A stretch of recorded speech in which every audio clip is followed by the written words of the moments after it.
This is 6 Minute English from bbclearningenglish.com. Hello and welcome to 6 Minute English from BBC Learning English. I'm Jennifer and with me today is Neil. Hi there, Jennifer.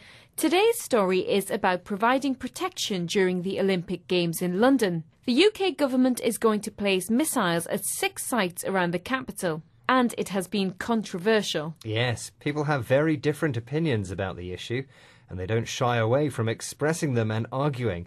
I'm not surprised if I had some powerful explosives just a few metres above my head. I'm not sure I'd feel safe. But the authorities might have a point when they say they are concerned about threats to security in London. Since the London Underground bombings in 2005, threat levels in the city have been high, and the Olympics will be watched by millions around the world. Indeed, it is a high-profile event. Let's make the Olympic movement the theme for our traditional quiz today before we talk further about these weapons, the missiles. The question for our listeners is, what inspired the creation of the Paralympic Games? Was it A, a tradition from ancient Olympia, B, the Crimean War, or C, World War II?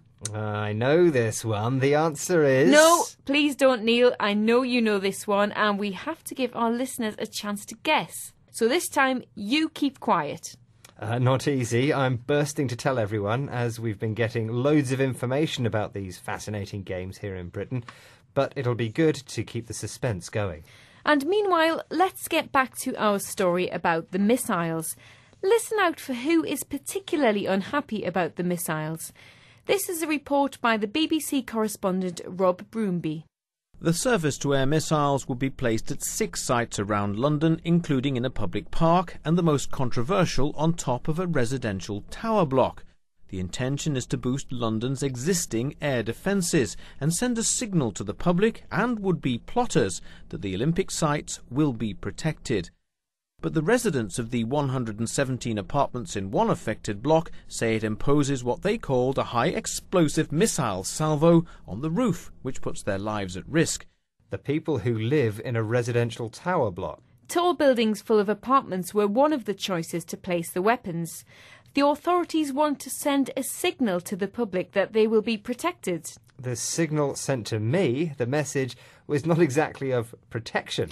But the signal also goes to the would-be plotters. People who might be making terrorist plans, like in 2005. But the BBC reporter points out that the 117 residents feel a bit like you in this case.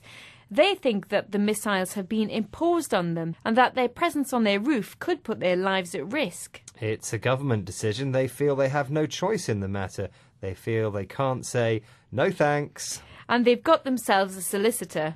Let's hear what he has to say about this imposition.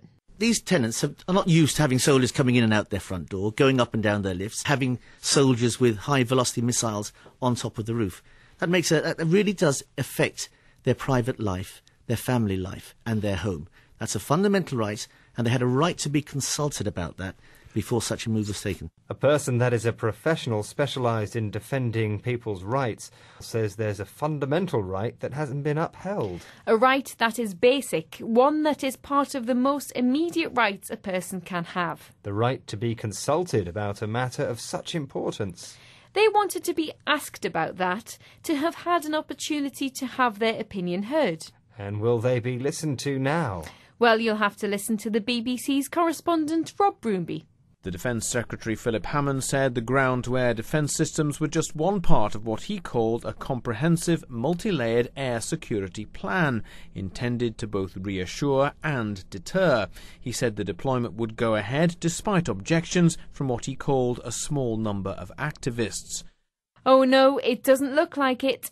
The Defence Secretary said that the plan has been devised to deter. To prevent or deter the would-be plotters. And will go ahead in spite of the complaints of what he calls activists. He says the residents are people involved in causes rather than ones acting just on a case-by-case basis. Well, I'm sure the controversy will not stop there. We're running out of time now, but let's get back to our quiz. The question for you and our listeners is, what inspired the creation of the Paralympic Games? Was it A, a tradition from ancient Olympia, B. The Crimean War, or C. World War II? And let me tell everybody, it is C, World War II. It is indeed, and it was created by Sir Ludwig Guttmann. He was brought to Oxford as a refugee fleeing Nazi Germany, and from there he was asked to run the Spinal Injuries Unit at Stoke Mandeville here in Britain for injured soldiers returning from World War II. He started the competition. Now, before we say goodbye, let's remind you of some of the words we've heard today. They were controversial, missiles, tower block, send a signal, would-be plotters, to impose, fundamental, consulted, to deter, activist. Do join us again for more 6 Minutes English, and for more help with any aspects of your English language studies, go to our website bbclearningenglish.com. Bye for now. Bye. That was 6 Minute English from bbclearningenglish.com.